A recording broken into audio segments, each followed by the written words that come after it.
Hello everyone, welcome to Edufy. आज हम लोग यहाँ पर इस सवाल को हल करने वाले हैं। इस क्वेश्चन में बोला गया है, सिद्ध कीजिए कि रूट टू अपरिमेय संख्या है। तो यहाँ पर रूट टू को अपरिमेय संख्या सिद्ध करना है, तो इसके लिए सबसे पहले हम यहाँ पर रूट टू को परिमेय संख्या मानना है, ठीक है ना। परिमेय संख्या मानेंगे तो परिमेय संख्या क्या होती है, जो बटे के रूप में लिखी जा सकती है। तो मान लेते हैं, माना रूट टू एक परिमेय संख्या है।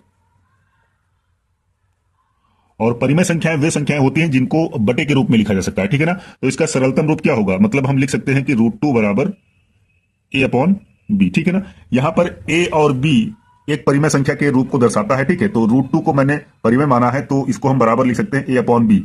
यहां पर ए और बी एक ऐसी संख्याएं होंगी, ठीक है, जिनमें एक के अतिरिक्त कोई और उभयनिष्ठ गुणनखंड नहीं होगा, ठीक है। तो लिख देंगे यहां पर, यहां ए और बी में एक के अतिरिक्त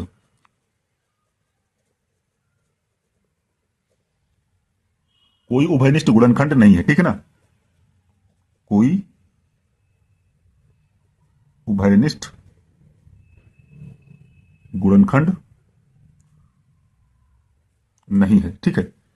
अब यह उभयनिष्ठ गुणनखंड होता क्या है, इसको अगर समझना है तो जैसे मैं लिख दूं 10/14, ठीक है ना। 10/14 में देखेंगे तो हम इसको लिख सकते हैं 2 × 5 और 2 × 7। तो यहां पर 10 और 14 में दो जो है उभयनिष्ठ था, ठीक है ना। तो ये दो दो यहां पर कैंसिल होकर बनाएगा क्या, 5/7। इन दोनों में देखें क्या अब यहां पर कोई उभयनिष्ठ गुणनखंड है क्या। यहां पर एक के अलावा, एक तो हमेशा हर एक संख्या के गुणे में रहता ही है, एक के अलावा कोई और अन्य संख्या इन दोनों के गुणे में उभयनिष्ठ नहीं है, ठीक है ना। और यहां पर जो परिमेय संख्या होती है उसमें जो बी होता है वो बी जो है 0 के बराबर नहीं होना चाहिए, ठीक है। ये कंडीशन रहती है, तो यहां पर ये कंडीशन भी तुम्हें शो करनी होगी कि बी नॉट इक्वल टू 0, ठीक है। अब यहां पर दोनों पक्षों में हम वर्ग करेंगे, तो लिखेंगे वर्ग करने पर, वर्ग करेंगे तो रूट टू का स्क्वायर हो जाएगा और यहां पर ए अपॉन बी का भी होल ऑफ स्क्वायर हो जाएगा। दोनों पक्षों में हमने वर्ग कर दिया, तो यहां पर मुझे 2 मिलेगा और ये ए स्क्वायर अपॉन बी स्क्वायर मिलेगा, ठीक है। अगले स्टेप की बात करें तो हम यहां पर ए स्क्वायर बराबर लिख सकते हैं ये 2b², मतलब यहां पर बी स्क्वायर को पक्षांतर करेंगे तो 2 से मल्टीप्लाई करेगा, ठीक है ना। ये बटे में था, इधर जाएगा तो 2 के गुणे में हो जाएगा। तो ए स्क्वायर बराबर क्या हो जाएगा, 2b²। ये इक्वेशन नंबर हम यहां पर इसको 1 मान लेंगे, ठीक है। अब इस इक्वेशन को अच्छे से ध्यान से देखें, ठीक है। तो बी स्क्वायर के मल्टीप्लाई में, गुणे में 2 हमें दिख रहा है ना, बी स्क्वायर के गुणे में यहां पर 2 दिख रहा है, मतलब यहां पर 2b² को, ठीक है, 2 से विभाजित किया जा सकता है, मतलब 2 से विभाजित है। क्योंकि अगर ऐसा अगर कोई केस होता है, ठीक है ना, मतलब यहां पर अगर देखा जाए तो ये b² है, गुणे में 2 है। तो अगर हम 2b² को एक संख्या ले लेते हैं, जैसे कि हमने यहां पर माना था 10, ठीक है ना, 10 माना था, तो इसको हम लिख सकते हैं 2 × 5, ठीक है। अब यहां पर हम ऐसा कुछ ले सकते थे कि ये स्क्वायर में हो, जैसे कि 5×5 = 25, हम 50 ले लेते, ठीक है, 50 ले लेते हैं। तो हम इसको लिख सकते थे 2 × 25, ठीक है, 25 लिख सकते थे ना इसको। और 25 को हम लिख सकते हैं 5 का स्क्वायर, समझ में आया ना। तो ये 5 का स्क्वायर है, तो अगर हम इसको 2 से भाग करेंगे तो ये कट जाएगा ना, यहां पर 2 से 2 कट जाएगा, केवल 5 स्क्वायर ही बचेगा।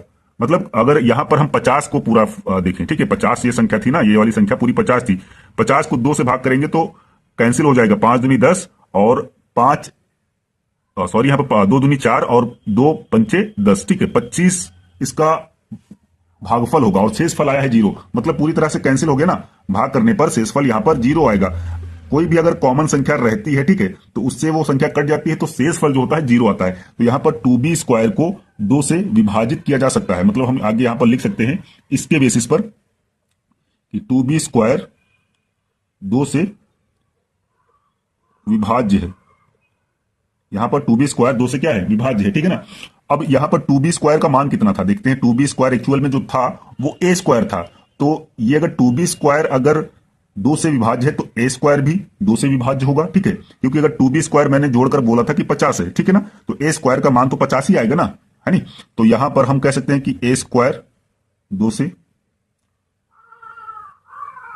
विभाज्य है, ठीक है। इसके बेसिस पे बोल सकते हैं ना कि यहां पर a² भी 2 से विभाज्य है, इसलिए का सिंबल लगा लेना, ठीक है।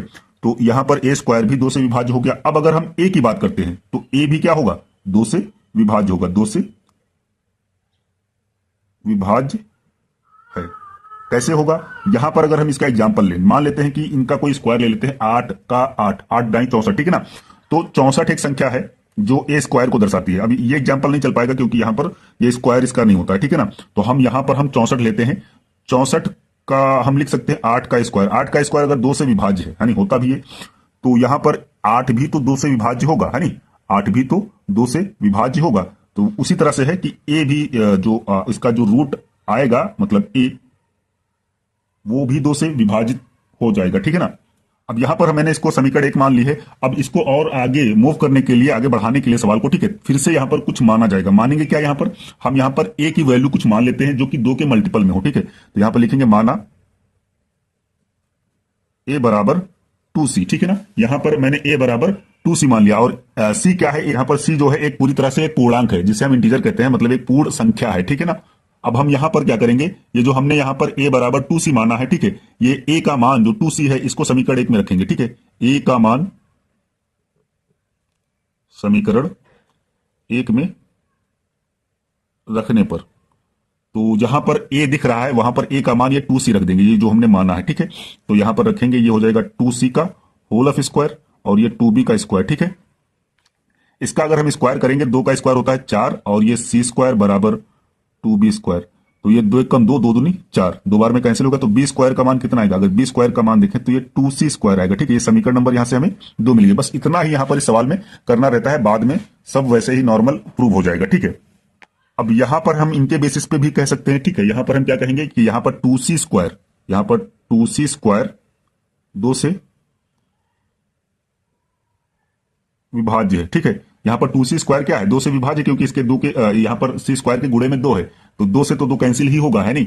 अब अगर हम देखें तो ये जो 2c स्क्वायर जो c स्क्वायर से विभाजित था, ये एक्चुअल में था कितना? ये तो था b स्क्वायर ना। तो यहां पर इसके बेसिस पे हम कह सकते हैं, इसलिए b स्क्वायर 2 से विभाज्य है, ठीक है। यहां पर हमने क्या कह दिया? b स्क्वायर भी यहां पर 2 से विभाज्य है। अब अगर हम आगे और मूव करें तो b स्क्वायर का रूट 2 से विभाज्य होगा, मतलब b स्क्वायर का रूट क्या होगा? b जो है 2 से विभाज्य होगा, है नहीं। यहां पर जैसे कि हमने यहां पर देखा था, सेम वैसी प्रोसेस यहां पर भी की जा रही है, ठीक है, विभाज्य है। तो हमें 2 काम करने होते हैं, मतलब ये प्रोसेस 2 बार दोहरानी होती है। यहां पर एक एक्स्ट्रा काम किया गया है, यहां पर फिर से दोबारा कुछ ना कुछ माना गया है। ए बराबर हमने यहां पर 2c मान लिया है, ठीक है। तो इतना एक्स्ट्रा काम करना पड़ेगा बस।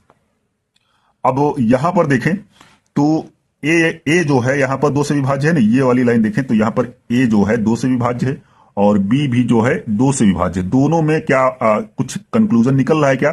यहां पर ए 2 से विभाज्य है और यहां पर बी 2 से विभाज्य है, तो ए और बी दोनों 2 से कटने वाले हैं। तो दोनों 2 से कटने वाले हैं, मतलब हमने जो माना था कि ए अपॉन बी, कि ए और बी में एक के अतिरिक्त कोई अन्य उभयनिष्ठ गुणनखंड नहीं है, ठीक है ना। ये हमने माना था ना, लेकिन इसमें तो ऐसा कुछ नहीं हुआ। कि यहां पर तो देखो क्या गया है कि ए का जो मान होगा उसके गुणे में, मतलब ए की जो वैल्यू होगी एक्चुअल में, ठीक है ना, उसके गुणे में आ जाएगा 2, ठीक है। अगर हम इसको लिखें तो इसको हम लिख सकते हैं 2 गुणे मान लेते हैं कि 7 हमने लिख दिया, ठीक है, और यहां पर 2 गुणे 9 लिख दिया। अब ये दोनों संख्याएं तो अलग हैं, ठीक है, लेकिन यहां पर अगर इनका गुणा करते हैं तो हो जाएगा 7 दूनी 14 और 9 दूनी 18। अब 14/18 में देखो 2 से दोनों में कॉमन आ रहा है ना, दोनों में 2 कॉमन आ रहा है। अब हमने जो धारणा अपनी मानी थी उसके ये अपोजिट जा रही है, क्योंकि यहां पर देखा कि यहां पर एक 2 से विभाज्य है और बी भी 2 से विभाज्य है। विभाज्य कब होता है? जब 2 उसमें कॉमन रहता है। तो 2 इसमें कॉमन है, 2 इसमें कॉमन है, ठीक है। लेकिन यहां पर तो हमने माना था कि एक के अतिरिक्त कोई अन्य है ही नहीं जो उभयनिष्ठ हो, लेकिन यहां पर तो 2 उभयनिष्ठ दिख रहा है, ठीक है ना। आप यहां से भी देख सकते हैं 2 उभयनिष्ठ यहां से और यहां से दिख रहा है। तो ये हमने जो मानी थी धारणा अपनी, ठीक है, वो हमारी मानी हुई धारणा गलत है। मतलब यहां पर जो √2 एक परिमेय संख्या है, ये भी हमारा मानना अब गलत होगा। तो ये अपने आप जो है √2 अपरिमेय संख्या हो जाएगी, ठीक है ना। क्योंकि वास्तविक संख्याओं को मेनली 2 पार्ट में डिवाइड किया गया, मतलब 2 ही पार्ट इसके होते ही हैं, एक परिमेय और दूसरा है अपरिमेय, ठीक है। तो जब परिमेय नहीं है तो कौन सी हो सकती है? तो तब तो वो अपरिमेय ही होगी ना।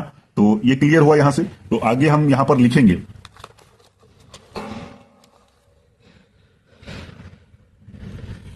यहां पर कंक्लूजन देंगे क्या कि अतः ए और बी दोनों में 2 उभयनिष्ठ है नहीं, अतः ए और बी में 2 उभयनिष्ठ है।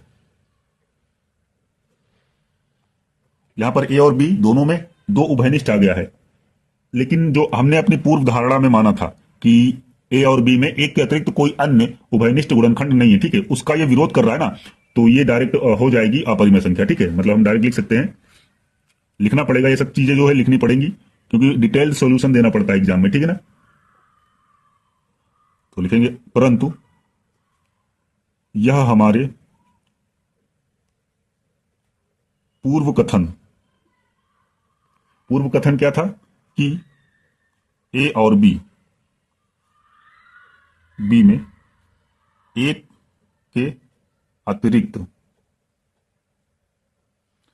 के अतिरिक्त कोई उभयनिष्ठ गुणनखंड नहीं है, कोई उभयनिष्ठ गुणनखंड नहीं है, ठीक है ना।